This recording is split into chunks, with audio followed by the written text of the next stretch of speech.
SM Store, amanah dalam muamalah. Allah memudahkan kita untuk bisa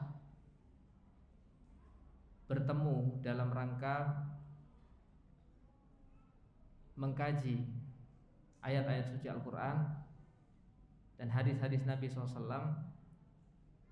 Dan kita kedatangan tamu yang istimewa, yaitu Ustadz Afifi Abdul Wadud Hafidhahullah Ta'ala bersama tim. Maka dari itu kami mohon izin memberikan informasi-informasi terkait jalannya kajian pada pagi hari ini agar lebih bermanfaat untuk semua pihak. Bapak dan Ibu rahimani wa rahimakumullah, mari kita persiapkan niat yang lurus dalam rangka menuntut ilmu syar'i, mencatat yang penting, dan mengistirahatkan sejenak hal-hal yang tidak berhubungan dengan thalabul ilm, baik itu mengobrol sesama kita ataupun sibuk dengan gadget di saat thalabul ilmi berlangsung. Kemudian daripada itu, bagi panjenengan yang membawa buah hati, mohon buah hatinya dijaga, dikondisikan, diusahakan untuk bisa tertib. Panjenengan yang berada di atas, buah hatinya dijaga untuk tidak bersandar di pagar pembatas, dan alat komunikasinya di silent untuk sementara. Mungkin tidak harus dimatikan, tapi di silent. Kemudian berikutnya, insya Allah nanti selesai acara kita ada santap siang bersama di Mat'am, di ruang makan LPI Saribumi, di sebelah selatan masjid ini ya, di sebelah selatan. Insya Allah kita nanti santap siang di situ. Bagi panjenengan yang tidak memiliki kesibukan yang padat, masih ada cukup waktu, kiranya bisa bersama-sama bersantap siang sebelum pulang atau melanjutkan kegiatan masing-masing. Bapak dan Ibu rahimani wa rahimakumullah, kita akan membahas tema yang cukup penting ya. Ustadz Afifi akan membahas, yaitu tentang fitnah. Mungkin sebagian dari kita sudah banyak memahami tentang arti kata fitnah dalam urusan agama, tapi tidak sedikit pula ada yang masih rancu atau hanya memahami sedikit tentang fitnah, yaitu apa-apa yang tidak benar dari sebuah peristiwa. Tapi sejujurnya fitnah itu lebih luas daripada itu. Ya, gelapnya fitnah, maka mudah-mudahan bekal dari apa yang akan disampaikan oleh Ustadz Afifi Abdul Wadud ini betul-betul dapat menginspirasi kita, ya, membuat titik perubahan dalam diri kita agar kita betul-betul terhindar dari fitnah-fitnah yang terus mengintai kehidupan kita. Ada kurang lebihnya kami mohon maaf dalam menyambut panjenengan semua untuk acara ini. Ada kurang dan lebihnya, panitia memohon maaf yang sebesar-besarnya, karena hari ini memang berbarengan dengan beberapa kegiatan-kegiatan di lembaga kita. PGTK ada kegiatan, SD ada kegiatan, sehingga ada yang mungkin tidak biasa pengaturan parkir dan seterusnya. Kami mohon maaf yang sebesar-besarnya. Mari kita dengarkan dengan seksama apa yang akan disampaikan Ustadz Afifi Hafidhahullah Ta'ala. Kepada beliau dipersilakan.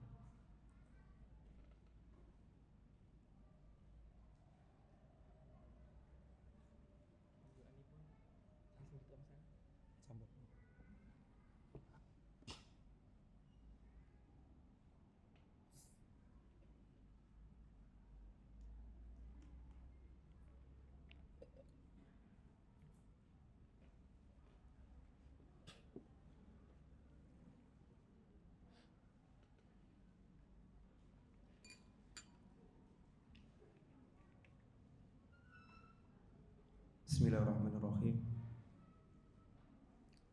Assalamualaikum warahmatullahi wabarakatuh.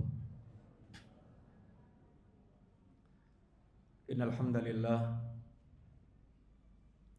nahmaduhu wa nasta'inuhu wa nastaghfiruh wa na'udzu billahi min shururi anfusina wa min sayyiati a'malina. May yahdihillahu fala mudilla lahu wa may yudlil fala hadiya lahu. Asyhadu an la ilaha illallah wahdahu la syarika lahu wa asyhadu anna Muhammadan abduhu wa rasuluh la nabiyya ba'dah. Allahumma salli wa sallim wa barik ala nabiyyikal mustafa wa ala alihi wa sahbihi wa man tabi'ahum bi ihsanin ila yaumiddin. Qala Allah Ta'ala ya ayyuhalladzina amanu taqullaha wa qulu qawlan sadida yuslih lakum a'malakum wa yaghfir lakum dhunubakum wa may yuti'illaha wa rasulahu faqad faza fawzan 'azima. Amma ba'du. Alhamdulillah, para bapak, para ikhwah, para ibu dan para akhwat rahimani wa rahimakumullah. Yang pertama, tentu kita tidak lupa untuk senantiasa bersyukur kepada Allah Subhanahu wa taala, karena apa yang sedang kita nikmati dari kesehatan kita,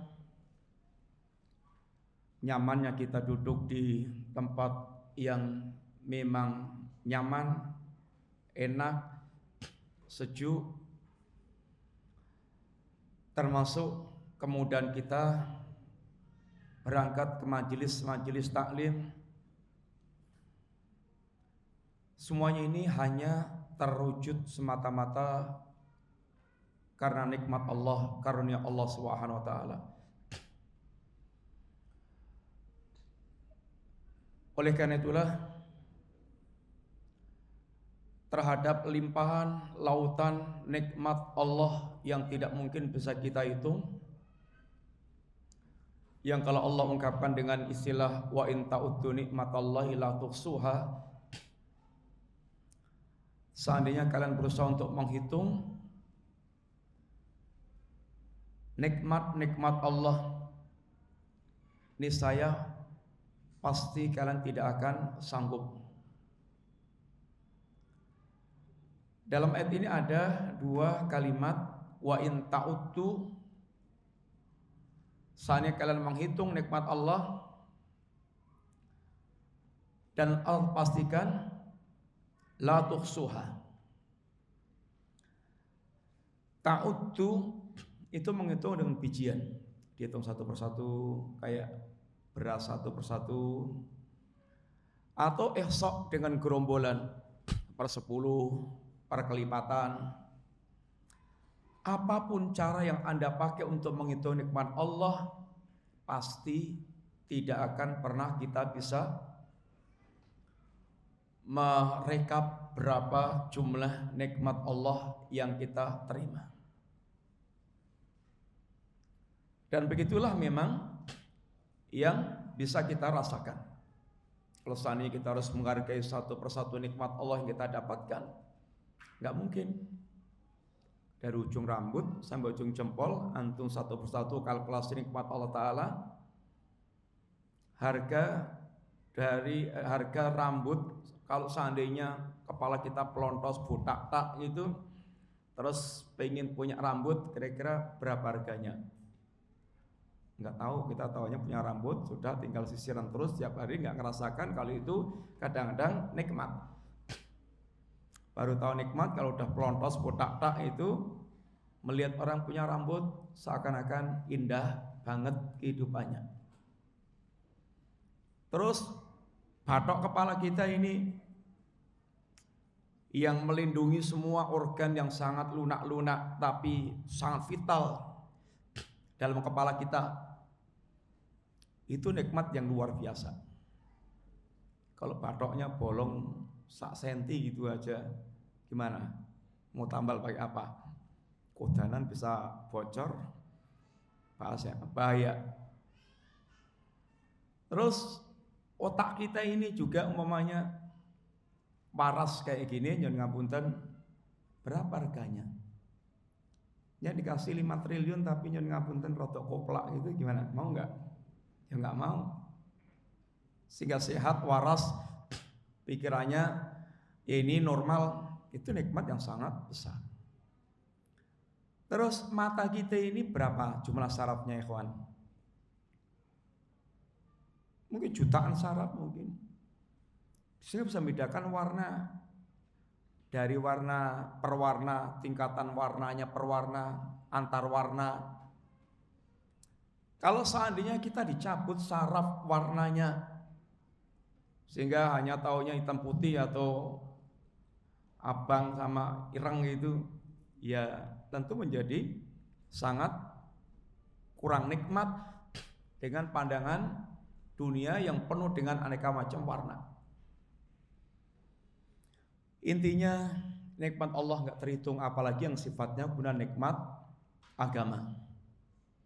Sehingga yang Nabi didikkan pada kita ini paling tidak yang ngrumangsani, kira-kira begitu bahasanya itu.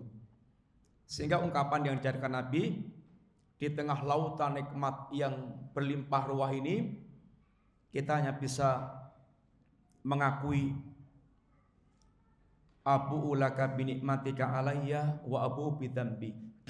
Ya Allah, saya mengakui ya Allah tentang semua nikmat-nikmat yang telah Engkau curahkan kepada kami tanpa ada yang didustakan sama sekali, dan aku mengakui ya Allah semua dosa yang aku lakukan. Itu yang Nabi ajarkan supaya kita betul-betul merasa selalu dalam liputan nikmat Allah dan jeleknya diri kita, amalan kita, rasa terima kasihnya kita kepada Allah. Nikmat Allah terus turun kepada kita per detik, tapi yang terkadang kita naikkan justru kemaksiatan kepada Allah Subhanahu wa taala dan kelalaian. Seakan-akan sudah kewajiban Allah nurunkan nikmat-nikmat kepada kita, dan kalau kita berbuat baik kayak itu kebaikan kita kepada Allah Subhanahu wa taala. Yang kedua, tentu tidak lupa pula kita terima kasih banyak kepada para asatidzah, para bapak takmir, yang mudah-mudahan Allah Subhanahu wa taala membalas dengan pembalasan yang berlipat-lipat, dan mudah-mudahan menjadi sarana kebaikan bagi kita semuanya, sehingga kita bisa bersama-sama duduk di sini untuk mengambil faedah bareng-bareng. Yang ketiga, mari kita mengambil faedah dari hadis Rasulullah sallallahu alaihi wasallam. Hadis riwayat Muslim yang Nabi bersabda, "Badiru bil a'mal fitanan qaqita'il lailil muzlim yusbiqu rajul mu'minan wa yumsi kafiran wa yumsi mu'minan wa yusbih kafiran yabi'u dinahu bi aradi minat dunya." Badiru bil a'mal, segeralah kalian beramal. Fitanan, akan muncul berbagai macam fitnah-fitnah dalam kehidupan kita. Qaqita'il lailil muzlim, yang fitnah-fitnah itu seperti potongan-potongan malam yang gelap gulita. Yusbiqu rajul mu'minan wa yumsi kafiran, ada orang yang di pagi harinya masih mukmin, di hari yang sama mereka sorenya telah menjadi kafir. Wa yumsi mu'minan wa yusbih kafiran, sore harinya masih mukmin, di hari yang sama paginya telah menjadi kafir. Yabi'u dinahum bi aradi minad dunya, di antaranya adalah mereka jual agamanya dalam rangka untuk mendapatkan potongan-potongan dunia. Ini hadits yang Nabi sampaikan, insyaallah antum juga sudah sering dengar, tapi tidak ada salahnya kita untuk murojaah lagi supaya mudah-mudahan kembali mengingatkan kita, karena kita pun juga sering lupa dengan kesibukan dunia yang banyak meliputi kita keseharian, dalam keseharian kita. Coba diulangi hadisnya tadi gimana? Ada yang nyatet nggak? Silakan baca. Yang lain saat yang lain aja. Ada yang nyatet, ikhwan? Coba dibaca. Atau sudah hafal hadisnya itu? Nyatet nggak mas? Nyatet. Oh, enggak apa-apa. Nanti lengkapnya ditambahin. Kalau Arabnya apa ada? Apanya Arabnya nyatet enggak? Iya. Iya, coba terjemahnya gimana?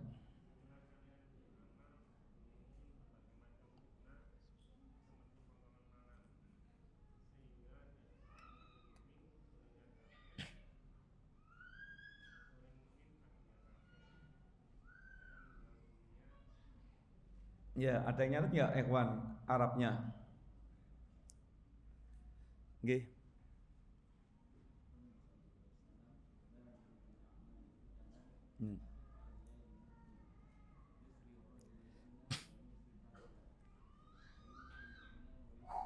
Ya.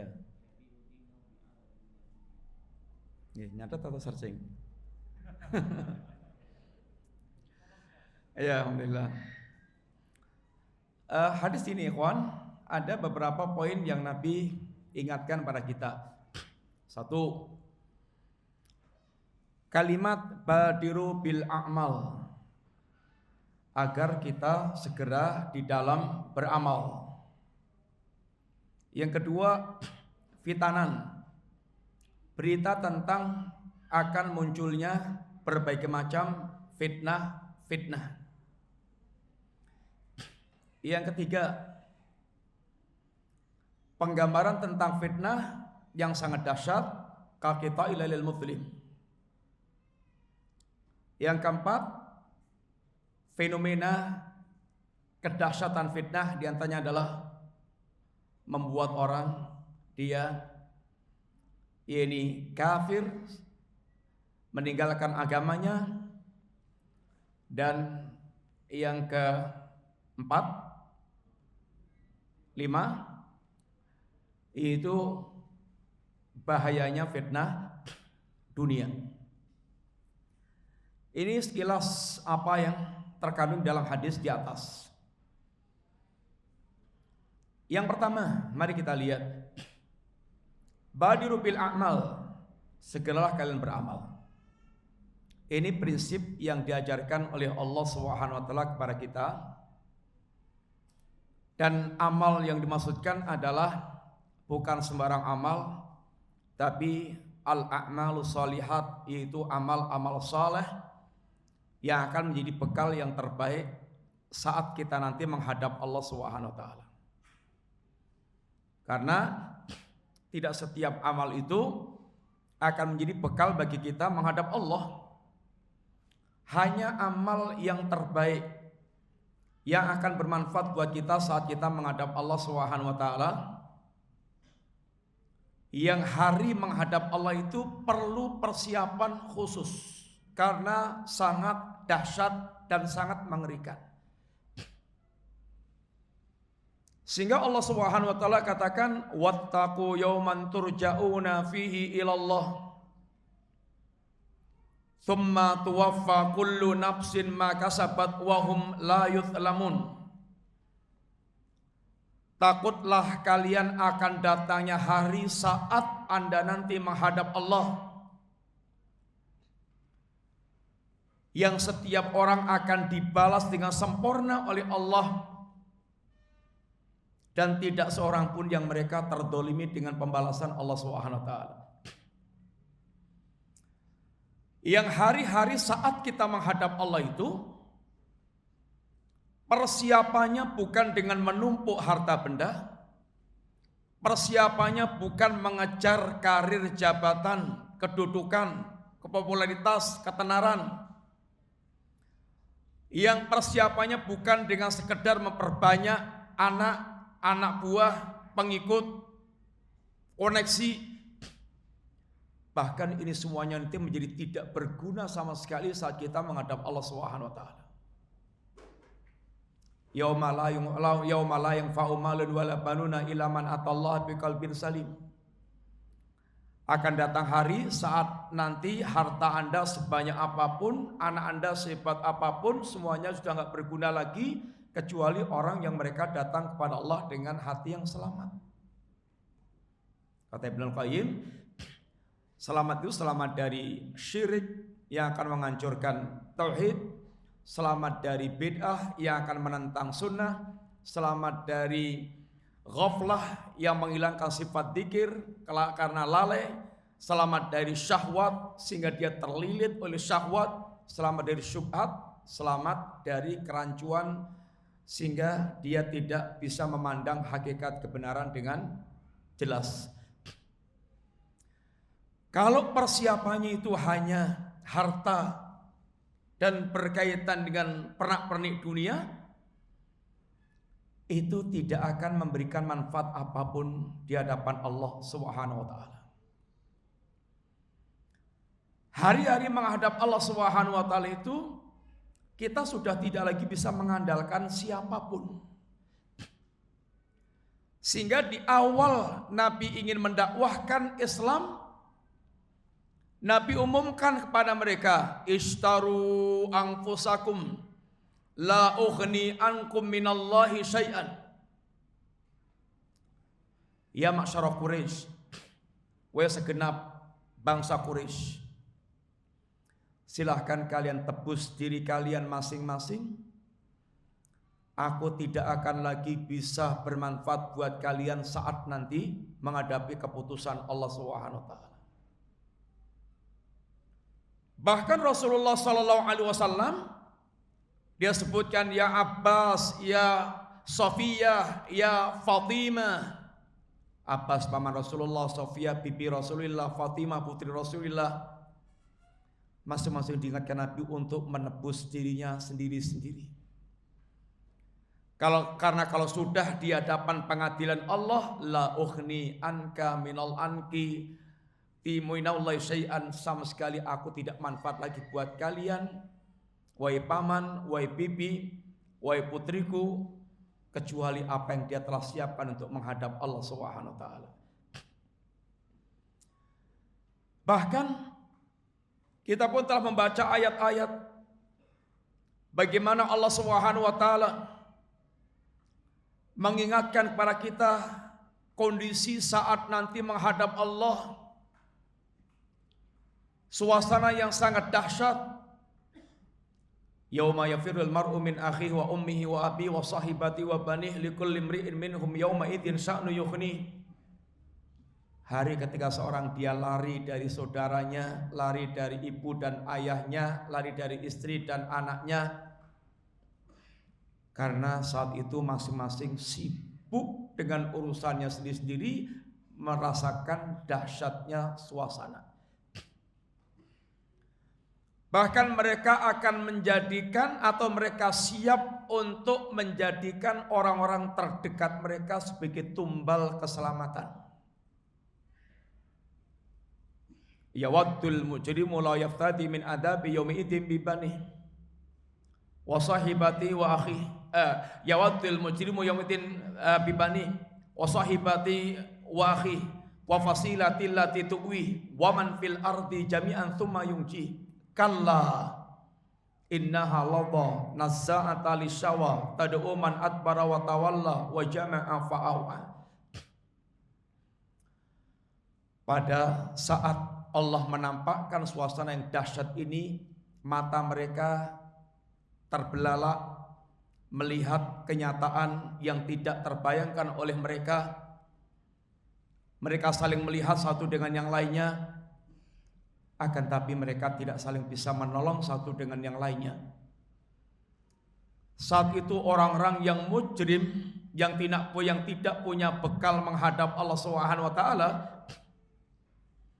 berangan-angan seandainya bisa menebus azab itu dengan anak kandungnya, atau dengan istri dan saudaranya, atau dengan keluarga besarnya, atau dengan bahkan semua penduduk bumi, manusia jadikan sebagai tumbal semuanya, tsumma yunjih, lalu dia selamat dari azab Allah. Tapi keputusan Allah, kalla, sekali-kali enggak bisa. Innaha ladha, Jahanam itu azab yang menyala-nyala. Nazza'ata lisyawah, yang azabnya bisa mengelupaskan kulit kepala manusia. Tad'u man adbara wa tawalla, yang jahanam akan memanggil orang yang mereka dulu berpaling dari agama. Wa jama'a fa'au'a, dan hanya mengumpulkan harta tapi enggak pernah dia keluarkan di jalan Allah Ta'ala. Sehingga orang yang mereka di dunia hanya disibukkan untuk urusan dunia mereka akan jadi penyesalan panjang. Ma aghna anni maliyah, halaka anni sultaniyah. Aduhai, ternyata hartaku sebanyak apapun telah tidak berguna. Aduhai, telah hancur kekuasaanku. Semuanya menjadi penyesalan yang sudah tidak lagi terobati. Maka kita diperintahkan untuk benar-benar segera beramal. Ya, ini beramal soleh. Karena ini yang akan memberikan manfaat kita di saat kita menghadap Allah Subhanahu wa taala. Dari sejak kita dikubur sampai kemudian kita dibangkitkan menghadap Allah. Saat kita dikubur yang gelap, yang sempit, yang ada siksaan-siksaan yang mengerikan, seandainya tidak memiliki, ya ini nikmat khusus. Datang kepada kita seorang yang tampan, berseri, kemudian mengatakan, siapa Anda? Man anta? Ana amalukas saleh, aku adalah amal salehmu yang akan menemani dia di kuburan. Sehingga kuburan seorang mukmin yang beramal saleh akan menjadi lorong-lorong surga, lorong taman-taman surga, diluaskan oleh Allah Ta'ala. Dia merasakan berbagai macam nikmatul qabri, nikmat-nikmat kubur. Dan di antara beberapa, dan kenapa kita mesti ini beramal saleh. Yang pertama, amal saleh itu sendiri adalah perintah Allah Subhanahu wa taala. Wa'malu sholihan, beramal salehlah kalian. Dan prinsip beramal saleh itu adalah yaitu musara'ah. Dia harus segera. Dan semua yang berkaitan dengan urusan akhirat itu kita diperintahkan Allah dengan ungkapan-ungkapan bersegera. Wasari'u ila maghfiratin min rabbikum wa jannatin arduha samawati wal ardu uiddat lil muttaqin. Bersegeralah kalian menggapai ampunan Allah Subhanahu wa taala dan surga yang luasnya seluas langit dan bumi yang Allah sediakan untuk orang yang bertakwa. Ketika Allah menggambarkan tentang suasana jannah, suasana kampung akhirat yang penuh dengan kenikmatan, maka Allah tegaskan, fabidzalika falyatanafasil mutanafisun. Hendaknya orang berlomba-lomba, tanafus, untuk mendapatkan segala kenikmatan, kenyamanan di akhirat yang merupakan kehidupan yang hakiki. Yang kalau tanafus itu berkaitan urusan dunia tercela dan akan membinasakan. Mal faqra akhsha alaikum. Aku tidak pernah mengkhawatirkan kalian jatuh fakir. Aku tidak pernah mengkhawatirkan kalian fakir. Fakir itu kalau disertai dengan dia punya akidah tauhid, memiliki keimanan, memiliki keyakinan tentang Allah, seorang mukmin yang terjaga dengan imannya, fakir itu nggak ada masalah. Fakir bukan masalah. Para sahabat mayoritas fuqara wal masakin. Bahkan yang dikhawatirkan Nabi, walakini akhsa antub sata alaikumud dunya. Justru yang aku khawatirkan seandainya dunia dibuka biak kepada kalian, sehingga mata semuanya tertuju pada gemerlapnya kehidupan dunia, kesempatan untuk mengumpulkan dunia yang secara fitrah, secara tabiat manusia itu sangat amat senang dengan dunia dan pernak-perniknya.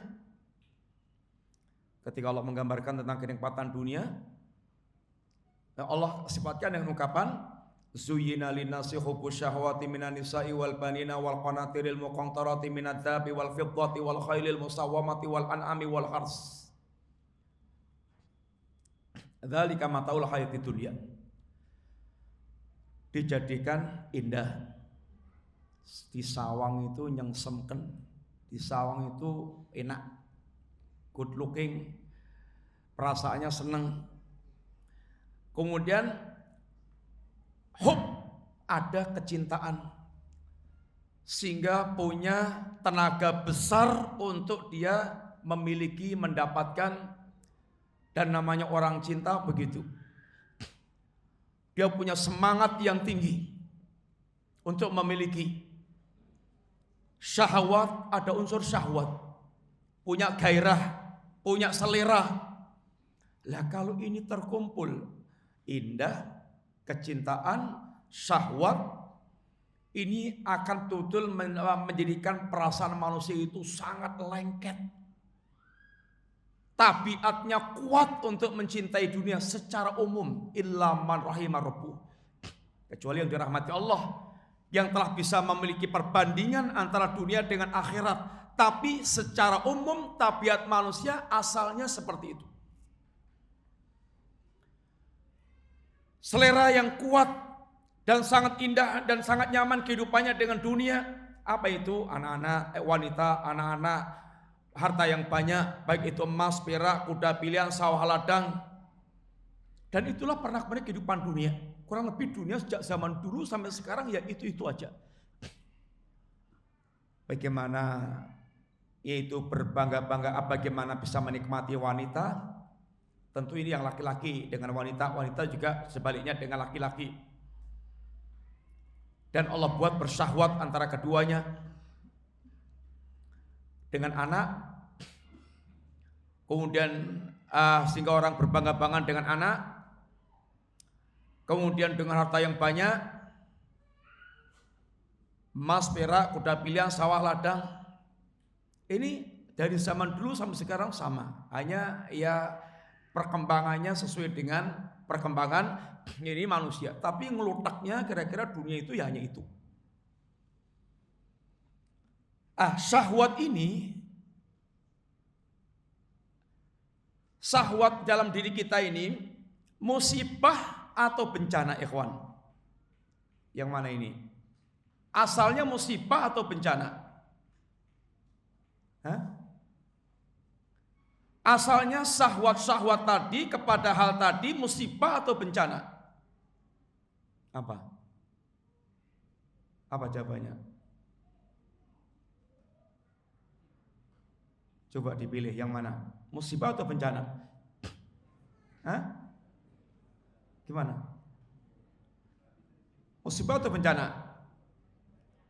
Kenapa Pak? Bencana. Jadi kalau punya itu semuanya, dunia jadi bencana, hancur. Asalnya apa ya kawan? Musibah atau bencana? Menurut jenengan apa? Musibah. Antum? Musibah juga. Antum kalau nggak punya sahabat itu gimana? Jadi bencana. Asalnya itu nikmat. Antum konsennya multi choice terus. Asalnya itu nikmat. Punya syahwat dengan wanita, punya kecintaan kepada anak, punya syahwat dengan harta, itu ya asalnya nikmat. Coba sekarang kalau antum nggak punya kecintaan kepada anak gitu, anak wong karena dhewe padha wae gitu. Nggak punya syahwat dengan wanita, wedhus sama wong wedok padha. Karena nggak punya syahwat. Ora ngerti wong ayu karo ora ayu, ora ngerti somedakne. Oh, nggak punya syahwat. Antum bisa nggak bedakan kambing cantik sama kambing nggak cantik? Gimana? Oh, ayu moblong-moblong wedusi. Bisa nggak? Ya enggak, karena nggak berselera. Nggak berselera. Ketika ada syahwat, bisa membedakan mana yang cantik, mana kurang cantik, mana yang berselera, bersyahwat. Asalnya nikmat. Kalau antum nggak bisa membedakan atau nggak bersyahwat dengan makanan, gimana terusan? Sandal karo sate podo. Karena nggak punya syahwat. Syahwat ini asalnya adalah nikmat untuk kelangsungan hidup manusia. Tapi kalau syahwat ini tidak terkendali dengan agama, menjadi bencana. Bisa menjadi bencana dan musibah bagi orang. Alhamdulillah, asalnya kita punya kecenderungan kepada dunia itu wajar dan itu asalnya adalah hikmat. Dan itu fitrah yang Allah berikan kepada yakni manusia.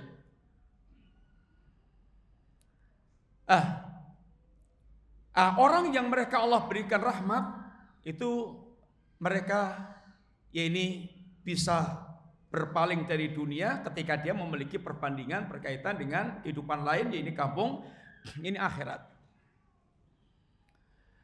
Saat kita menghadap Allah, yang paling manfaat adalah amal-amal yang kita ini bawa. Jika kita tidak membawa amal itu, maka kita betul-betul akan yaitu tenggelam atau akan ini akan kecewa berat dan dalam penyesalan yang tidak pernah tertutup lagi.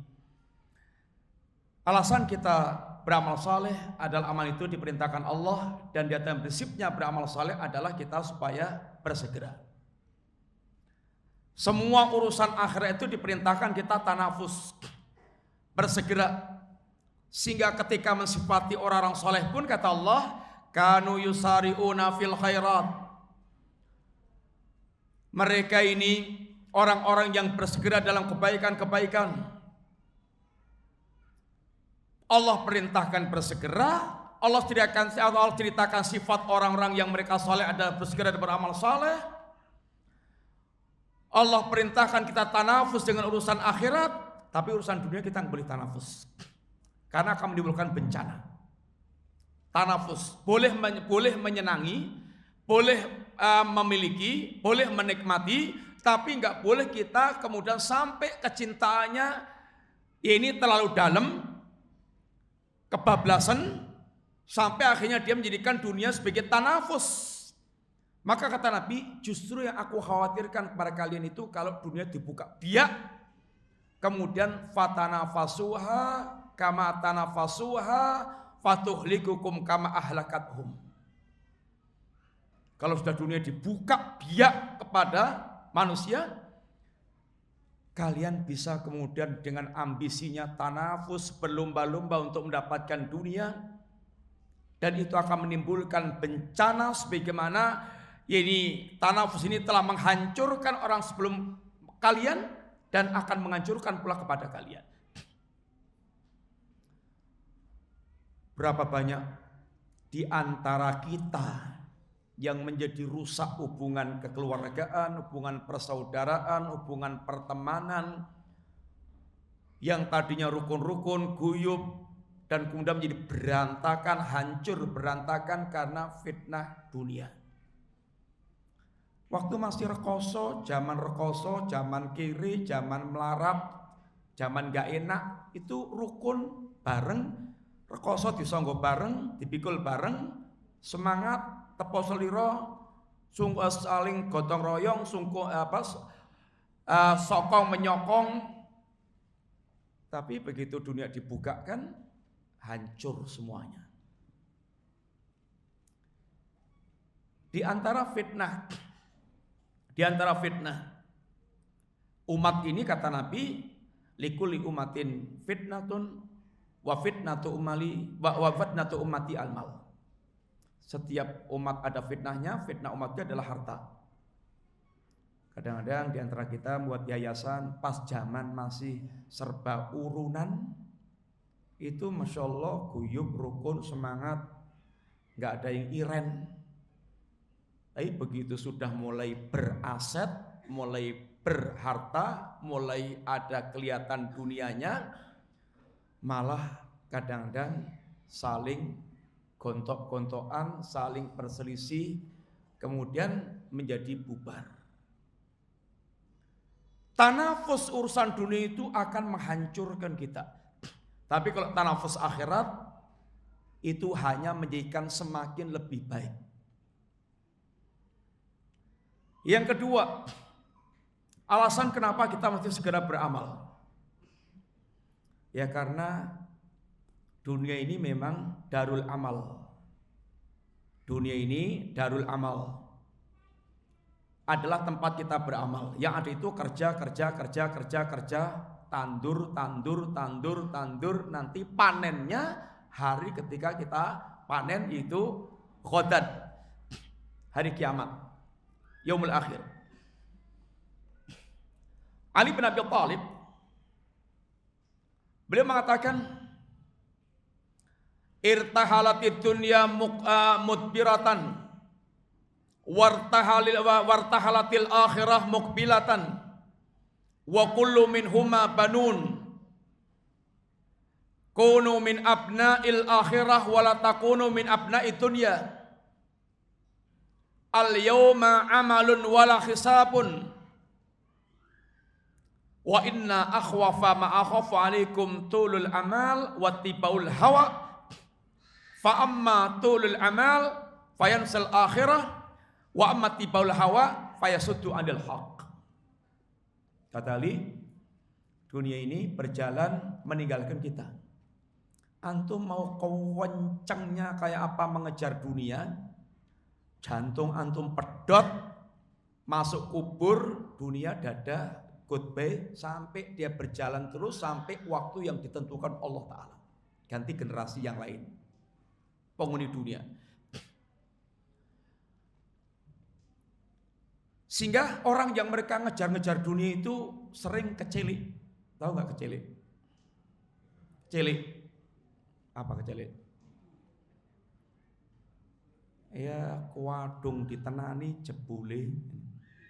Kuadung dikejar-kejar, dipelayoni nganti ketiplang jebule, sehingga kecelak-kecilik.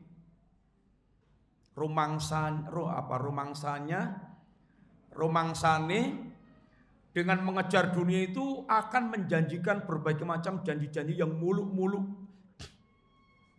Bar ditenani, dikejar, dipelayoni, ngwatiplang tekan gone, ting pleketis.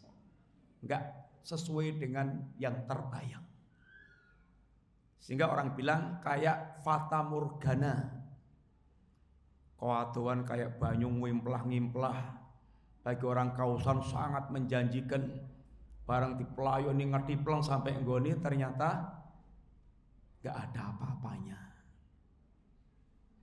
Dunia itu berjalan meninggalkan kita. Akhirat itu berjalan menyambut kita.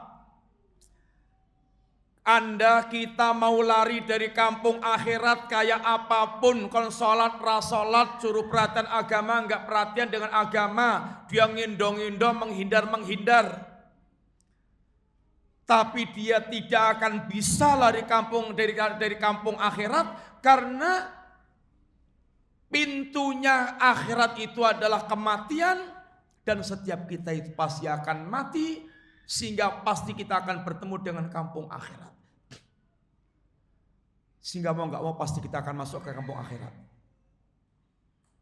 Lalu kata Ali bin Abi Thalib, dua-duanya memiliki fans, memiliki anak-anak, memiliki penggemar. Kunu min abna'il akhirah wala takunu min abna'id dunya. Jadilah anak-anak akhirat, jangan jadi anak-anak dunia. Anak-anak akhirat itu orang yang totalitas himmahnya itu adalah untuk sukses kampung akhirat. Cita-citanya, upayanya, semuanya dia bagaimana berpikir membangun sukses kampung akhirat. Jasadnya memang masih di dunia sekarang ini, kakinya menempel di bumi, tapi cita-citanya melambung ke kampung akhirat. Dan memang penghuni dunia ini kata Allah Ta'ala, minkum man yuridud dunya wa minkum man yuridul akhirah. Di antara kalian ada yang hanya menginginkan dunia, di antara kalian ada yang menginginkan kampung akhirat. Lalu Rasulullah SAW memberikan perbedaan bagaimana para pencari kampung akhirat dan bagaimana para pencari kampung dunia. Mangkanatil akhiratu hammahu ja'alallahu ghinaw fi qalbih wa jama'a syamlah wa atati dunya wa ya rahimah wa man kanatid dunya hammahu ja'alallahu faqrahu baina ainihi wa farraqa syamlah wa la ta'tid dunya illa wa ya maqdirallah wa la ta'tid dunya illa maqdirallah. Kata Nabi, barang siapa yang angan-angannya itu akhirat, cita-cita itu akhirat, ngen-ngennya itu adalah kampung akhirat, sehingga semua dia kerahkan untuk mencari kampung akhirat. Satu, Allah akan jadikan hatinya itu kaya. Orang yang dadanya jembar, mentalnya kaya, dia cukup dengan apa yang di tangannya, dia tidak ndremisan. Tahu ndremis ya? Ngatungan, jaluan, mentalnya itu mental astomlumah, ngatungan, mental kere. Beda dengan orang mereka mentalnya kaya, walaupun orangnya kaya, tapi mentalnya kaya. Memberi, menjaga harga diri. Karena itu yang diajarkan Nabi kita SAW. Syarful mu'min qiyamul lail wa issuhu istighna'u 'anil nas. Kemuliaan seorang mukmin itu qiyamul lail, dan izzahnya itu kalau dia merasa tidak butuh dengan manusia. Tapi kalau antum ngatungan, jaluan, serba tergantung pada orang, dijiret akan menjadi dalam kekuasaan manusia. Jiwanya nggak akan merdeka dan akan terhina. Negara kalau ngatungan, utangan, kemudian ndremisan, itu nggak akan wibawa. Wibawa itu mandiri. Maka ketika Nabi ada datang pemuda bergas perkasa, muda, kok jaluan? Kamu punya apa?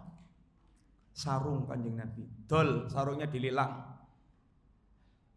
Dibeli sahabat.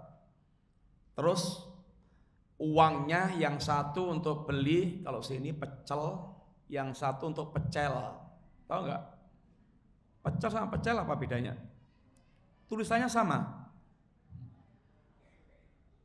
Pecel untuk isi perut, pecel untuk cari kayu. Kamu sana ke hutan cari kayu, buntel atau diikat, jual. Nabi melatih untuk mandiri, meres keringat sendiri. Sehingga menjadi orang yang punya kewibawaan. Dan itu mental yang Nabi ajarkan kepada setiap kita. Sehingga juga tidak mentalnya itu aji mumpung. Tahu gak aji mumpung? Apa aji mumpung? Ya mumpung. Mumpung disuguh, wadud, mumpung gratis, wadud. Abdurrahman bin Auf ketika ditawari oleh saudaranya yang Nabi persaudarakan dengan sahabat Ansor, ditawari. Hartanya mau dibagi dua, rumahnya mau dibagi dua, istrinya mau dibagi, silahkan pilih juga, bukan dibelek. istrinya lebih dari satu, suruh milih mana yang kira-kira cocok mau dikasihkan. Kayak gini ya, kayaknya sampai kiamat nggak tahu ada nggak ya di kita. Abdurrahman bin Auf juga mintanya bukan mental aji mumpung rekoso, mumpung ada kesempatan, tinggal ngeruk, tinggal nyaruk, tinggal nompo, enggak. Dullani aina suq, tunjukkan saja aku di mana pasar. Saya tak jualan, tak usaha, biar kemudian bisa mendapatkan hasil keringatnya sendiri. Itu mental yang diajarkan oleh Nabi. Ikhwani fillah, ini kemuliaan seorang mukmin demikian. Tadi kita bicara apa tadi? Kita sedang bahas apa tadi?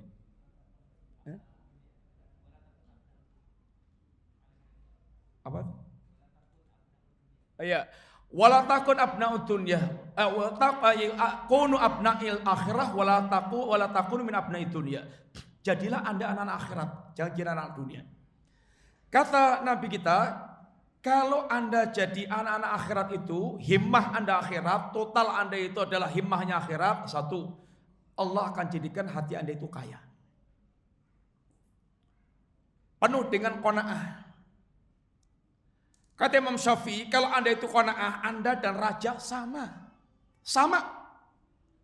Orang qanaah merasa cukup dengan pemberian Allah SWT. Satu. Yang kedua, wa jama' syamlah. Allah ini kumpulkan semua urusannya. Urusannya itu teratur, bagus, terkumpul semuanya dan tidak ada yang sia-sia. Atau lihat orang yang orientasinya akhir itu bangun tidur, dia mengingat Allah, terus dia ambil air wudhu, terus dia sholat sunat, sholat subuh, zikir. Setelah itu menunaikan kewajiban. Yang ibu-ibu ya sibuk dengan pelayanan kepada keluarganya, yang suami siap-siap untuk dia kerja dengan niat ibadah. Semuanya yang dia lakukan itu waktunya sholat, istirahat yaitu haknya badan, kemudian bekerja lagi, aktivitas lagi. Semuanya full dengan penuh keteraturan dalam menggapai keridhaan Allah Ta'ala. Semua hubungannya akan menjadi baik, hubungan dia dengan Allah, hubungan dia dengan para hamba Allah baik. Karena orientasi dalam akhirat. Semua urusannya nggak ada yang sia-sia. Ibaratnya tidak ada tetesan keringat Anda yang sia-sia, tidak ada rupiah Anda yang sia-sia, tidak ada capeknya Anda yang sia-sia, bahkan istirahatnya Anda tidak sia-sia. Dinilai oleh Allah semuanya. Allah Asy-Syakur. Allah zat yang membalas amal seorang hamba. Dan terkadang kata Nabi, wa atati dunya wa yarahimah, dia pun terkadang dunia datang berjubel antri kepada dia. Dalam kondisi dunia itu menjadi budaknya, menjadi pelayannya, siap untuk melayani apapun yang menjadi ini rencana program sang Tuhan. Dunia manut. Tapi kalau orang itu hatinya itu dia orientasinya dunia, himmahnya dunia, wa man kanatid dunya hammau, barang siapa dunia menjadi orientasi dia, satu, ja'alallahu faqrau baina ainai, Allah akan jadikan yaitu kefakiran itu ada di kedua kelopak matanya itu, yang kelihatan itu melarat terus, kere terus, sehingga geragas. Tahu geragas enggak? Rakus, geragas, dolim, bakhil, itu tumplek-blek pada diri orang yang mereka ambisius tentang urusan dunia. Yang sudah didapat itu raketok, yang ketok itu sing kurang-kurang terus. Boleh sih kita mencari dunia sebanyak-banyaknya itu boleh, tapi pertanyaannya itu tinggo opo? Kemana? Cak-cakannya itu kemana? Ngecakannya itu mau kemana? Antum tumpuk tok atau antum tasarrufkan kemana? Ada orang hanya kolektor dunia, sehingga sampai pada tingkat budak-budaknya dunia, ngumpulkan dunia terus, duitnya ditumpuk terus, dalam rekening gendut-gendut, pokoknya lah ngerti rekening lemu-lemu seneng, tumpuk terus. Dimanfaatke Cina tok, titipke Cina, tumpuk terus. Dilar tanahnya terus, kurang terus tanah itu, tuku tanah terus, dijarno tok, hanya numpuk sertifikat. Sampai sak lemari muncuk-muncuk. Nanti lali, lemari nang ngendi? Lali. Terus ngerti mati. Golek bondo nganti gembrobyos, nganti garing, nganti tuwek ibaratnya itu, terus tinggal mati. Melangkrak semuanya ini ditinggal untuk orang lain, untuk ahli waris. Itu karena ambisinya kepada dunia. Belum cukup dengan gaji sejauh 1 bulan 500 juta, disogok juga tetap dia terima. Suap-suap juga ditampani semuanya. Karena rakus dengan urusan dunia. Padahal nyuwun ngapunten, Nabi ketika menggambarkan orang tentang dunia itu, kalau sudah bagian menikmati itu sangat minim. Menikmati dunia itu sangat minim. Alhaakumut takatsur. Berbanyak-banyakan dalam urusan dunia telah membuat kalian itu lalai. Lalai Allah, lalai kampung akhirat, lalai tugas hidup, lalai kalau mau mati, lalai mempersiapkan amal. Kata Nabi, yaqul ibnu Adam mali, anak Adam mengatakan hartaku. Apa kata Nabi, wahai anak Adam, harta Anda itu hanya 3. Ma akalta fa'afnaita, wa ma labista fa'aflaita, wa ma tasaddaqta fa'afqaita. Yang kamu makan lalu habis, yang kamu pakai lalu usang, yang kamu sedekahkan itu yang kekal. Kalau enggak punya yang ketiga ini, berarti yang dia makan sama dipakai. Antum lihat, orang yang meninggal apalagi zaman corona kemarin itu, kayak taldil, gogrok itu kayak tiap hari itu tel. Rumahnya magrong, bondonya banyak, uangnya banyak, kayak terus mati. Gimana? Semuanya ditinggal.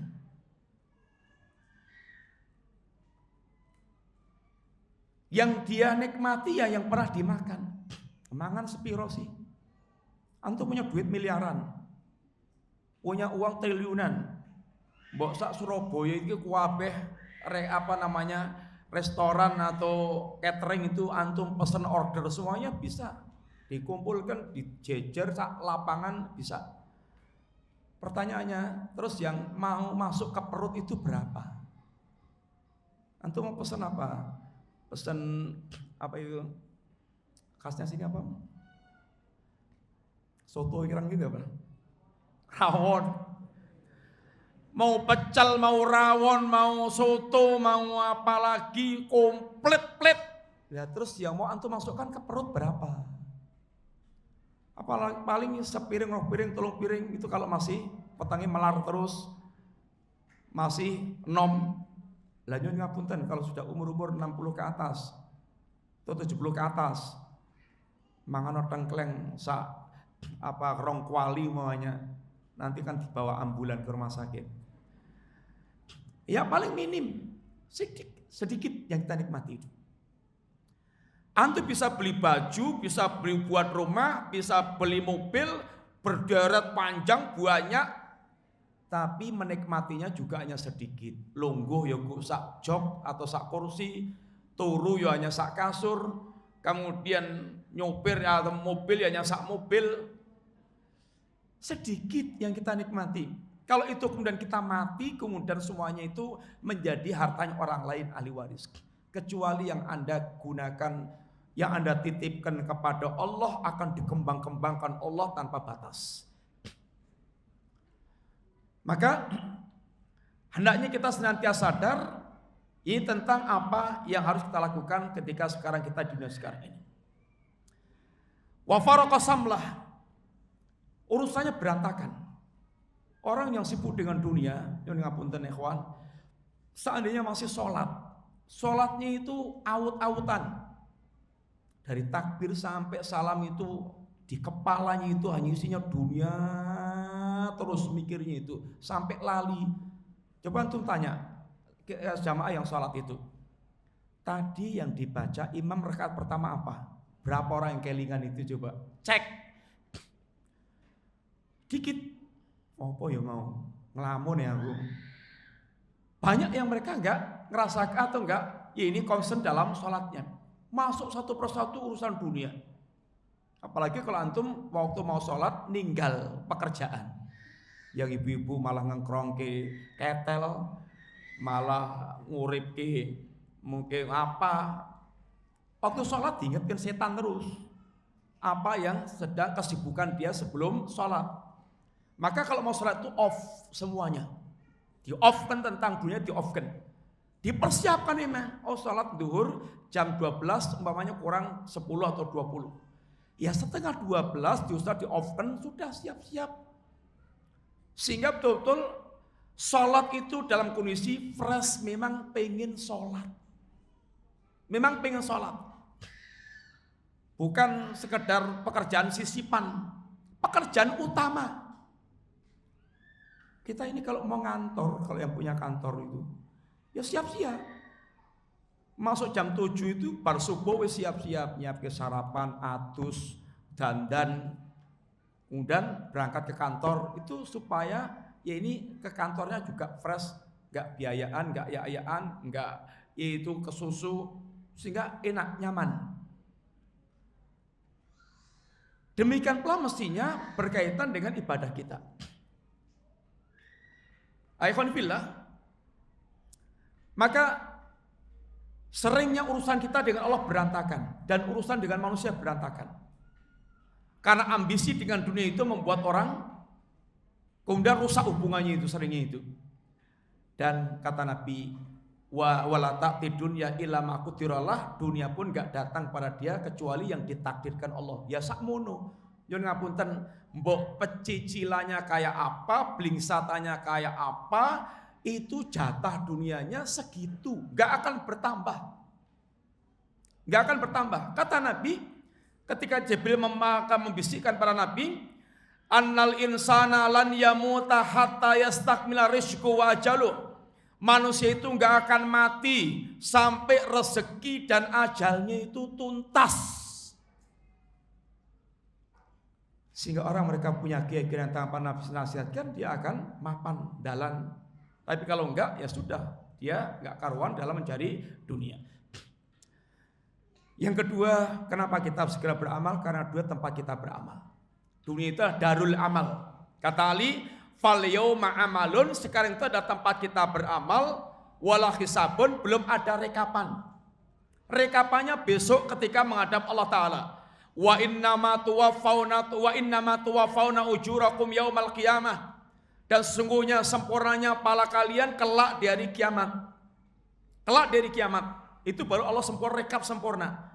Maka nyun ngapunten, jangan mengkaitkan ibadah dengan keluasan dunia.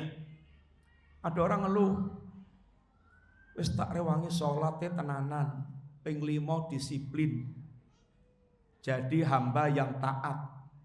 Kok ya cik awet melarat? Gimana? Protes. Sholat kita ini bukan untuk cari pesugihan. Kalau seandainya sholat itu untuk cari pesugihan, Bapak Ibu sekalian, para sahabat Nabi dan para sahabat itu orangnya paling top-topnya dalam persembahkan ibadah, mestinya paling blegedu, paling sugih, paling gampang, paling terbuka dunianya, karena mereka yang paling kualitas sholatnya. Maka nyun ngapunten, hati-hati dengan ustadz yang suka memotivasi semangat beribadah tapi targetnya dunia. Sregepo sedekah, ben duitmu tambah mumpluk akeh. Sehingga yang dijanjikan dunia. Ini bahaya. Sangat bahaya. Kalau dia enggak dapat akan kecewa, dapat pun juga menjadi tertipu karena dia mendapatkan dunia, akhiratnya kotong, enggak dapat apa-apa.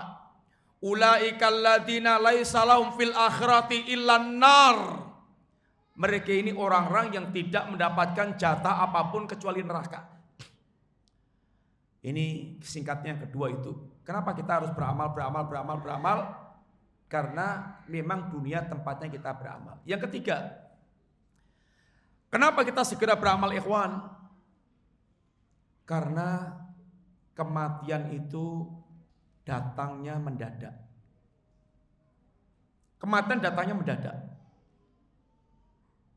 Apalagi antum kita lihat zaman corona kemarin atau zaman corona pandemi sekarang ini, zaman kemarin prol itu baru kemarin masih seger. Orang seger loh, tak delong seger. Wong sehat.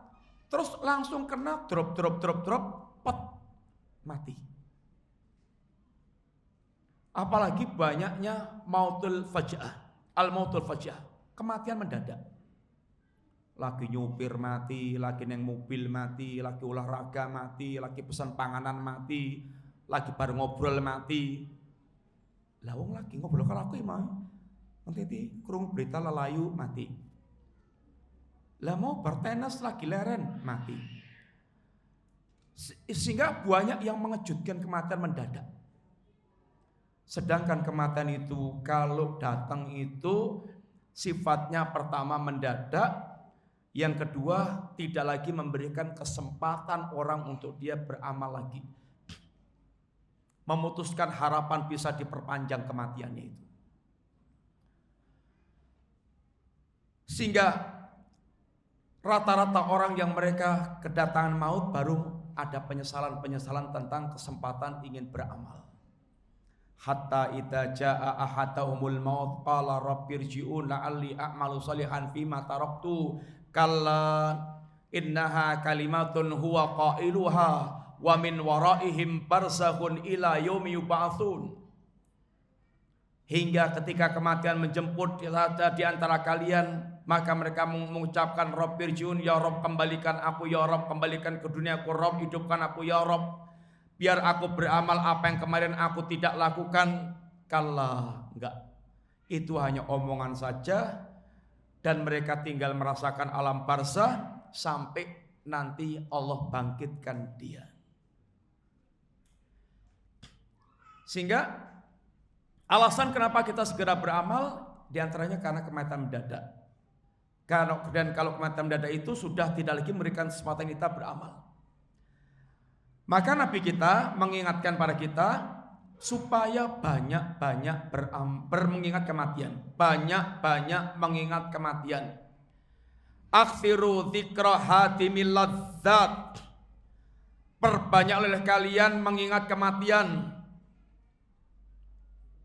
Apakah mengingat kematian itu tidak membuat orang menjadi pesimis, ngulukru, kemudian gak bergairah? Gimana kira-kira kawan? Eling mati terus uripe nglokro, lemes, ora bergairah, gitu enggak? Gimana? Lah apa orang malah dadekne wong terus males. Ora pengen kerja, paling mati dadak kerja barang. Gimana? Enggak. Itu kalau orang enggak punya keyakinan tentang yaumul qiyamah, yaumul akhir. Tapi kalau orang punya keyakinan tentang hari akhir, hari kehidupan yang sebenarnya, tempat dia panen. Kalau Nabi kita mengajarkan enggak begitu. Besok kiamat, sekarang kamu mau nanam pohon kurma, tanduren. Terus ngenteni panennya kapan? Tukulnya di hari kiamat. Ya enggak gitu. Karena nandur sendiri ada nilainya walaupun kita enggak panen. Maka kata Imam At-Taqqa, man aksara dzikral maut ukrima bisalasah. Barang siapa banyak mengingat kematian, dia akan dimuliakan Allah dengan 3 hal. 1. Nasyatul ibadah. 2. Suratul taubah. 3. Qanaatul qalbi. Yang pertama semangat beribadah, yang kedua segera bertaubat, yang ketiga hatinya qanaah. Pertanyaan sekarang, apa kaitannya antara mengingat kematian dengan semangat ibadah? Coba terangkan ikhwan yang mau jawab. Gak ada hadiahnya Ustaz.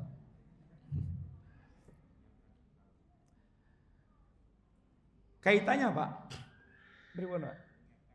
Menyiapkan bekal, terus pripun maksudnya itu? Yang agak komplit gitu maksudnya itu.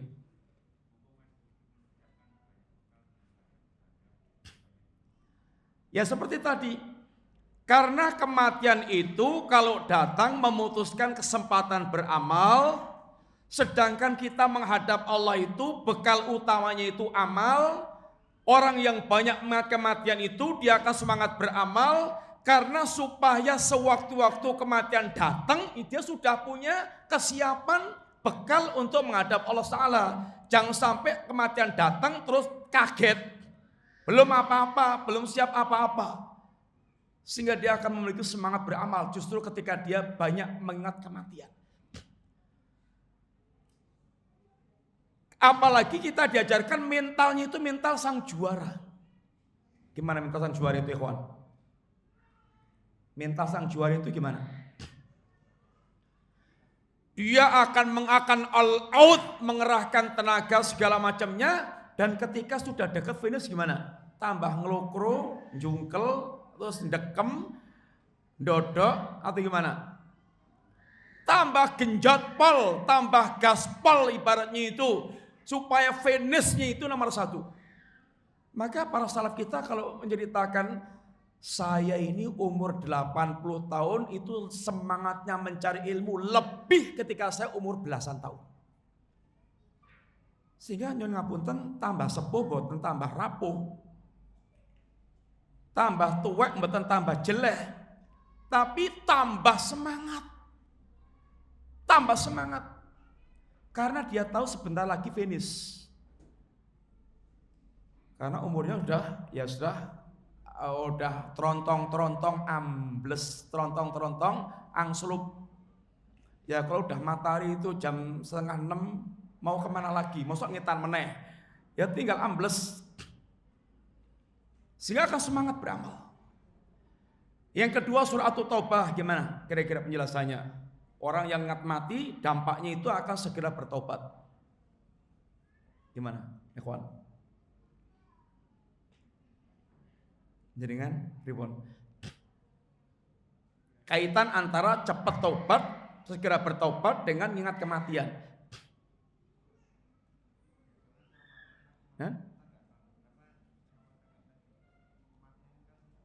Nggih, terus?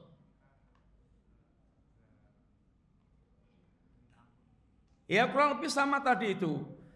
Kita ini diazab itu karena dosa yang kita miliki yang belum diampunkan oleh Allah Ta'ala. Kalau kita yakin kita akan menghadap Allah, dan kalau kita berdosa akan diazab oleh Allah kalau Allah enggak mengampunkan, maka begitu dia ingat seperti itu, ketika dia tergelincir, maka dia segera bertobat. Jangan ditunda-tunda, jangan sampai kematian lebih cepat mendatangi kita dibandingkan dengan taubat yang kita lakukan. Yang ketiga, qanaatul qalbi, artinya qanaah. Bakal jadi wong yang nerimo pemberian Allah tentang dunia, karena dia tahu dunia sendiri itu halalnya dihisab, haramnya diazab. Sekali lagi, dunia kita ini halalnya dihisab, haramnya diazab. Sehingga dia tidak mimpi-mimpi menjadi orang yang punya harta yang banyak. Yang penting cukup. Yang penting cukup. Arep mangan ping napa cukup, arep tuku mobil cukup, arep gawe omah cukup gitu. Yang penting cukup. Sehingga dia tidak akan dibebani dengan hisab yang panjang berkaitan dengan ini urusan dunia dia.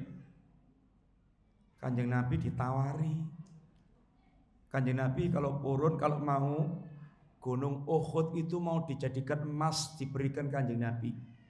Berapa kilo gunung emas itu? Gunung Uhud itu.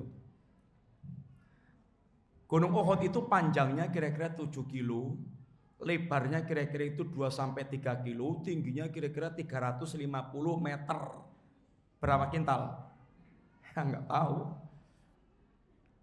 Kalau antum punya masak kintal saja, wes tinggal tenguk-tenguk, tinggal ngontak ngantuk, udah cukup dunianya dengan masak kintal. Tapi Nabi enggak mau. Sampai Umar pernah nangis. Waktu cari-cari Nabi, kok tahu Nabi bangun dalam kondisi tubuhnya itu ngeplek. Ngeplek, tahu ngeplek enggak? Ngeplekin apa?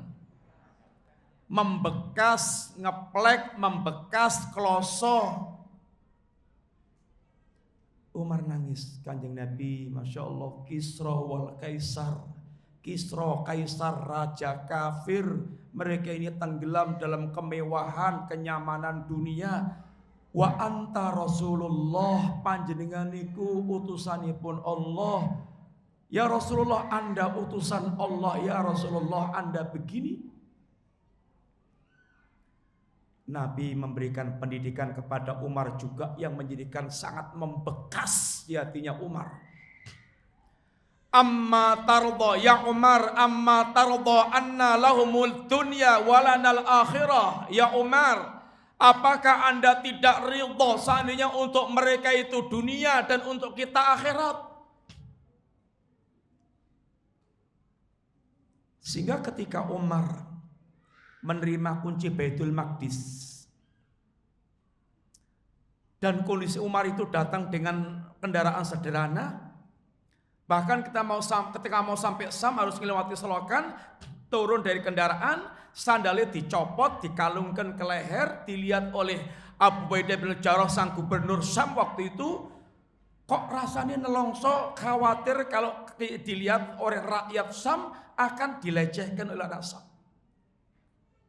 Lalu kata Umar, ya Abu Ubaidah, seandainya bukan kamu yang mengucapkan kalimat itu. Inna kunna adzalal qaum. Kita ini dulu kaum yang hina dina, yang rendah, yang hina. Nyembah berhala, makan bangkai, kemudian minum khamr, berzina, zalim. A'azzanallahu bihadzal Islam, lalu Allah muliakan kita dengan Islam. Famahma natlubul izzata bi ghairil Islam adallanallah. Kapan kita mencari kemuliaan bukan dengan Islam, akan Allah hinakan kita. Ini pendidikan yang Nabi didikkan dan resep dalam hatinya Umar.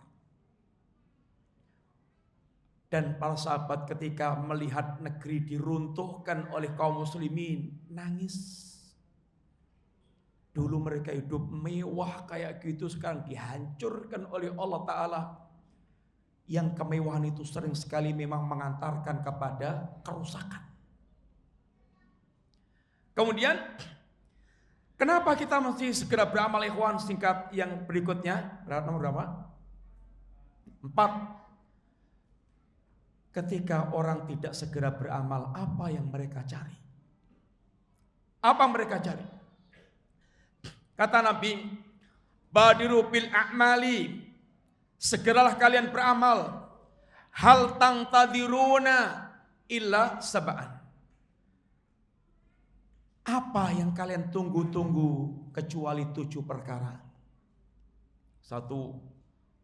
Faqran munsiyan. 2. Ghinan mutghiyan. 3. Haraman mufannidan. 4. Maradan mufsidan. 5. Al-mautu faja'an. Yang ke-6 ad-dajjal syarru fitnatin yuntadhar. Yang ke-7 yakni as-sa'ah wa sa'ah adha wa amar. Wa kama qala. Kalau Anda tidak segera beramal itu, yang Anda tunggu itu tidak lain 7 hal ini kan. 1. Faqran munsian, kefakiran yang membuat lalai. Wahai orang yang kaya, yang Allah berikan kesempatan harta, kalau Anda tidak segera beramal, yang Anda tunggu-tunggu apa? Apa Anda akan tunggu saat Anda jatuh, bangkrut, fakir, sehingga tinggal berhayal seandainya dulu, tapi sekarang sudah enggak. Waktu hartanya banyak, gini, tinggal hayalan.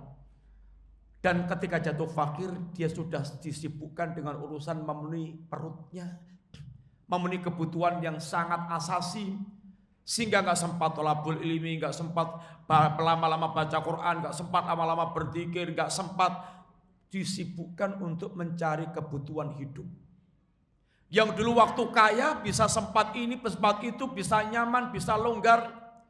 Sekarang sudah bangkrut, krut, kere, baru kemudian tinggal angan-angan waktu dia masih kaya. Itukah yang Anda tunggu?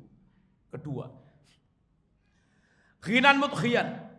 Apa yang Anda tunggu? Kekayaan yang akan menjadikan Anda toho, melampaui batas. Wahai orang miskin, Anda punya waktu banyak, sehingga bisa banyak beribadah, concern macam-macam, yang itu kaum orang-orang miskin. Kalau Anda tidak segera beramal, apa yang Anda tunggu?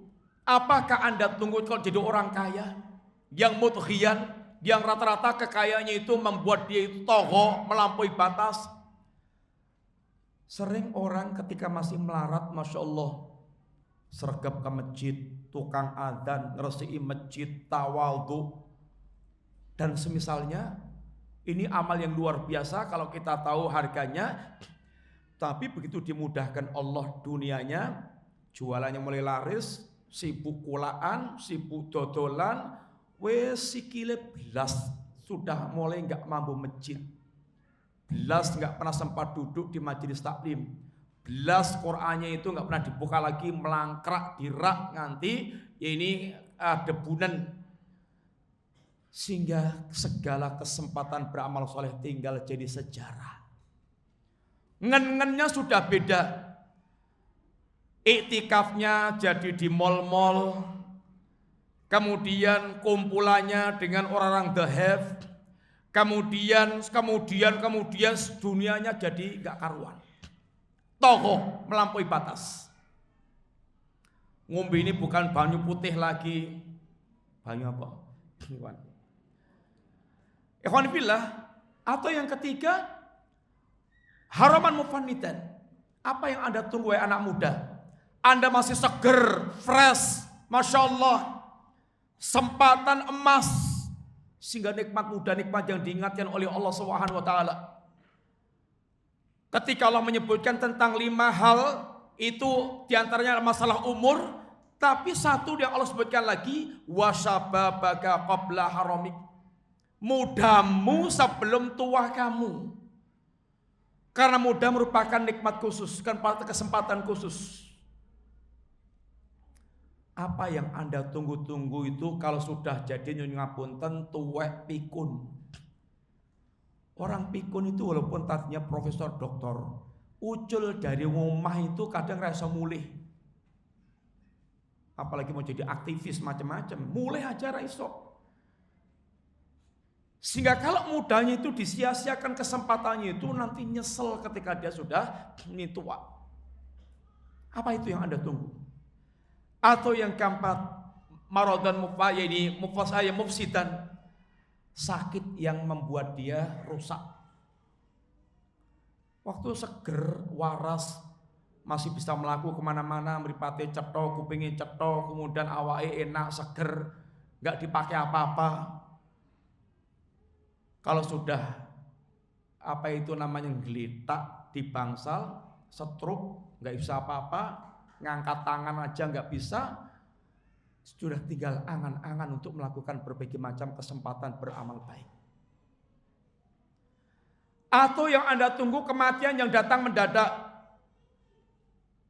Kematian yang datang mendadak, sehingga nggak sempat lagi Anda berbuat amal apapun.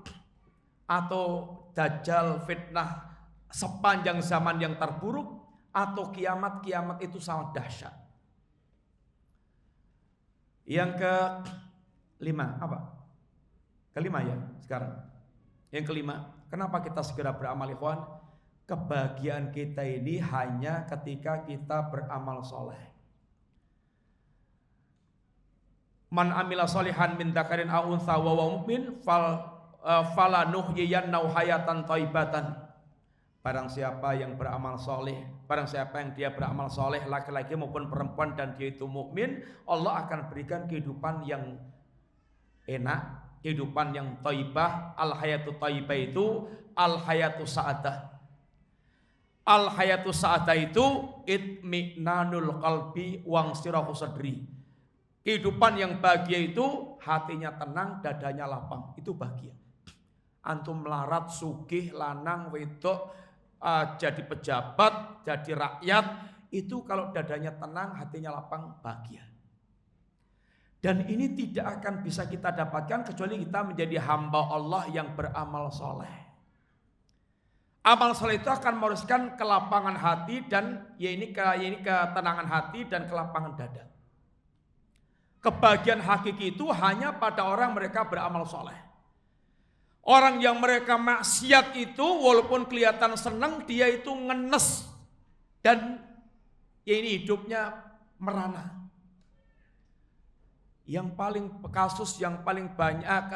Kasus bunuh diri yang paling banyak di dunia di mana, ikhwan? Di Saudi atau di negeri kafir?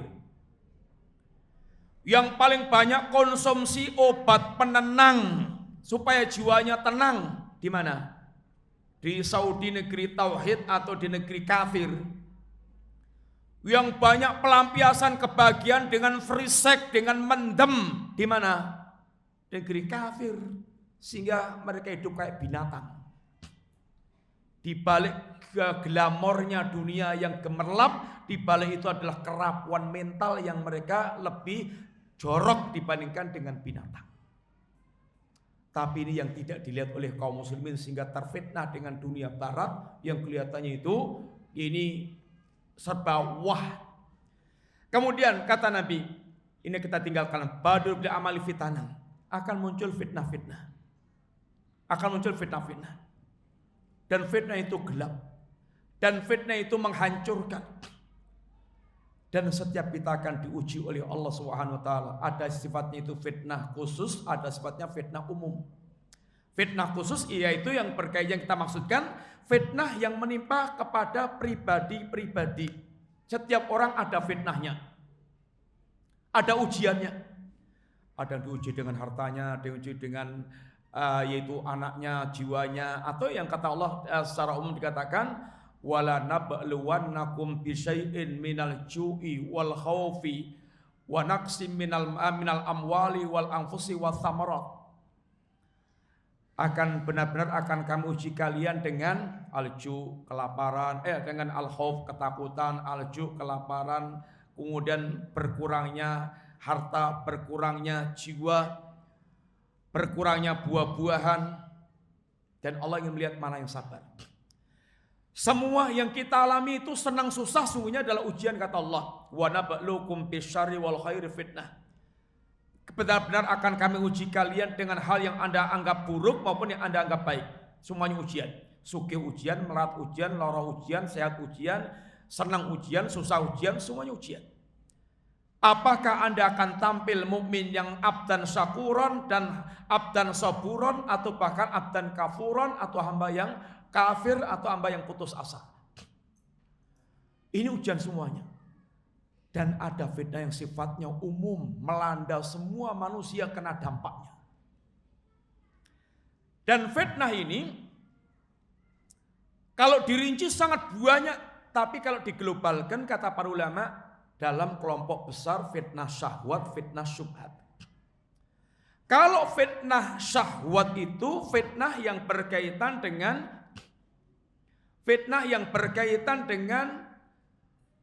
hati kita, yang akan merusak hati kita. Fitnah yang berkaitan dengan pernak-pernik kehidupan dunia, kenikmatan dunia. Fitnah harta, fitnah jabatan, fitnah yaitu kedudukan, ketenaran, fitnah kemaksiatan. Ini semuanya syahwat. Kalau orang kena syahwat, terlilit syahwat begini, hatinya hancur, hatinya rusak. Walaupun dia alim, al-alamah, ustadz, kiai, kalau dia hatinya sedang kejiret syahwat, itu merusak agama dia. Contoh kedanan bondo, ngimpi dadi wong sugih mblegedu. Itu walaupun itu sampai S3-nya di Saudi, kalau perlu sampai profesor, itu kalau sudah hatinya itu menjadi penggila dunia, penggila harta, ya seperti dalam hadis tadi, agama pun akan dijual untuk demi terkumpulnya harta. Kalau orang awam ya nggak urus, mau jual khomer, jual daging babi, mau jual apa yang haram-haram, narkoba, nggak ada masalah, nggak ada urusan. Yang penting bondonya melebu. Demikian pula orang mereka gila jabatan, kedanan jabatan, ngimpi dadi pejabat. Mbok diriwangi ndekem di kuburan, kungkum di kali, mbok dikire wangi dia itu musyrik, oh enggak ada masalah. Yang penting dadi. Diriwangi dia itu ngafir atau setengah kafir, setengah musyrik, setengah munafik, diriwangi itu semuanya enggak masalah. Yang penting dadi. Sehingga aut-autan apa yang dia lakukan? Karena gila jabatan. Demikian pula gila ketenaran, fitnah ketenaran. Sampai akhirnya itu melakukan yang aneh-aneh demi ketenaran. Yang para salaf kita, mereka potensi tenar tapi mereka ingin sekali menjadi orang tersembunyi. Kita ini seringnya gak punya potensi tenar dan bagaimana cara mencari ketenaran. Fitnah syuhroh sangat berbahaya apalagi bagi orang yang soleh, alim, akan bisa merusak agama dia. Syahwat kalau dia melilit hati orang, dia akan betul merusak hati tersebut.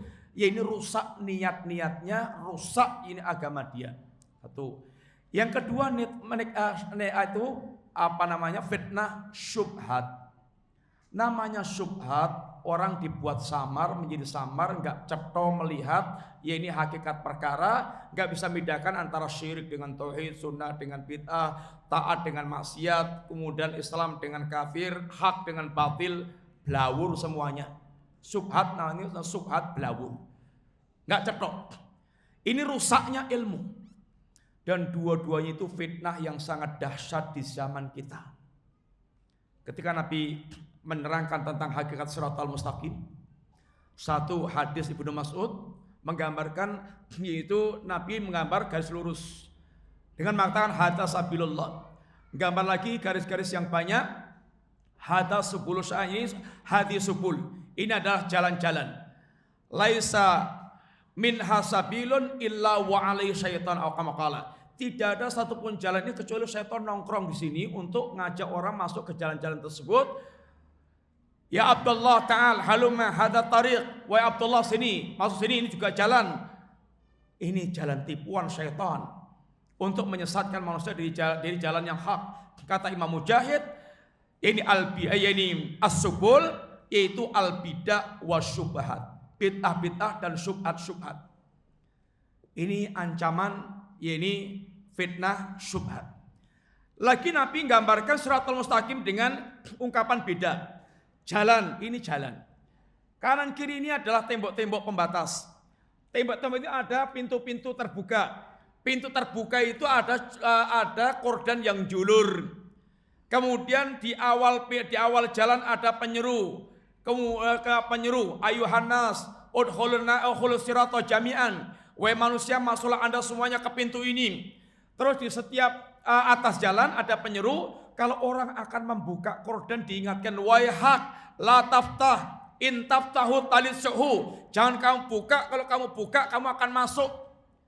Yang kita ingin ambil, Nabi gambarkan, diterangkan jalannya dari Islam. Ini batas-batasnya hududullah. Pintu-pintu yang terbuka tadi adalah celah-celah maksiat, pintu-pintu maksiat.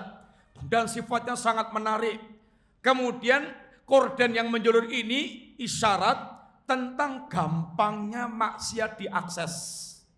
Sehingga banyak orang yang terfitnah dan terjerumus dan tidak mempedulikan dengan suara hati. Karena setiap akan buka korden ada sirine yang berbunyi di hatinya, jangan kamu buka, nanti kamu tertarik dan masuk. Tapi banyak yang enggak mempedulikan. Di sini adalah syahwat-syahwat yang menggelincirkan manusia. Sehingga kehancuran agama kita dari si fitnah syahwat, fitnah syubhat. Sehingga keteguhan kita hingga kita bisa naik ke derajat yang tinggi jadi imam dalam agama, kata Allah dengan dua cara. Wa ja'alna minhum a'immatan yahduna bi amrina lamma sabaru wa kanu bi ayatina yuqinun. Kami jadikan di antara mereka itu para imam, para pemimpin, orang yang terdepan dalam kebaikan, memiliki kedudukan yang tinggi di sisi Allah Ta'ala. Dengan sebab apa mereka naik ke derajat imam? Satu, karena mereka bersabar. Sabar itu untuk menghadapi syahwat. Kalau antum ada gejolak berzina, gejolak berzina, betul-betul hatinya itu mengkap-mengkap, dadanya mengkap-mengkap, hatinya panas bergulak ingin berzina, mengatasinya dengan apa ikhwan? Dengan sabar. Menahan diri untuk tidak menuruti kemauan berzina. Itu sabar. Dengan sabar akan mengatasi semua gejolak untuk maksiat. Dengan ilmu wakanu bi ayatina yuqinun, yakin itu buah dari sempurnanya ilmu. Dengan ilmu untuk mengatasi syubhat, kesamaran. Sehingga suksesnya kita beragama itu dengan dua kekuatan, kuwatul ilmi dan kuwatul amal. Kuwatul ilmi dengan tajamnya kita dalam hal ilmu, kuwatul amal dengan kekuatan kita bersabar untuk mengamalkan dan menahan diri dari segala macam kemaksiatan. Kita udah jam 11 kurang dikit. Saya kira cukup ini kita sampaikan ikhwan. Mudah-mudahan manfaat. Intinya mudah-mudahan Allah SWT jadikan kita orang-orang yang semakin perhatian dengan agama.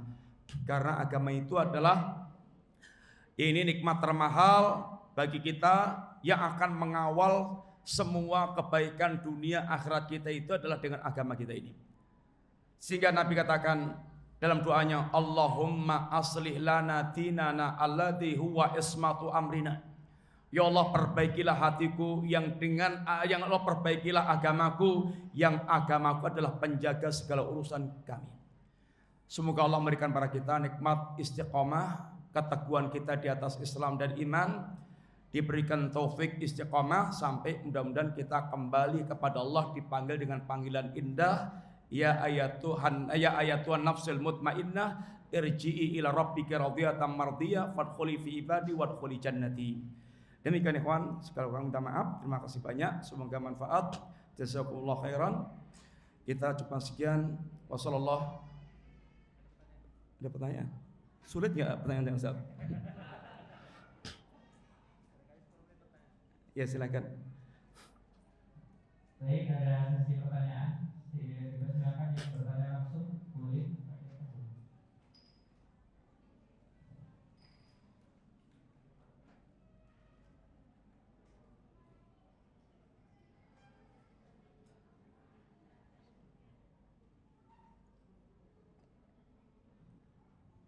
Bismillahirrahmanirrahim. Assalamualaikum warahmatullahi wabarakatuh.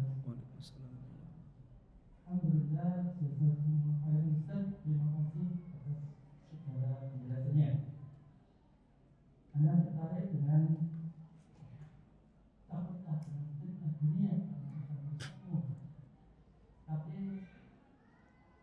saya kok ingat nanti kalau salah dibenarkan saja.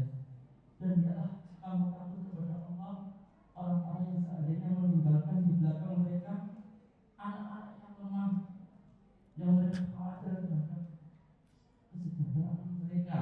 Alhamdulillah, insyaallah. Pertanyaannya, bagaimana mensinkronkan pernyataan di atas dengan Iya, bismillahirrahmanirrahim. Iya. Bismillahirrahmanirrahim. Dzurriatan du'afan di situ bukan orang-orang yang miskin-miskin, melarat-melarat, tapi orang-orang yang imannya itu lemah, meyek-meyek. Tahu meyek-meyek enggak? Imannya itu lemah, rapuh, gampang ambrol. Generasi yang tidak perhatian dengan agama, imannya itu mibril, kena sahwat sedikit jungkel, kena sahwat sedikit itu mumat, maut. Ini generasi yang du'afa.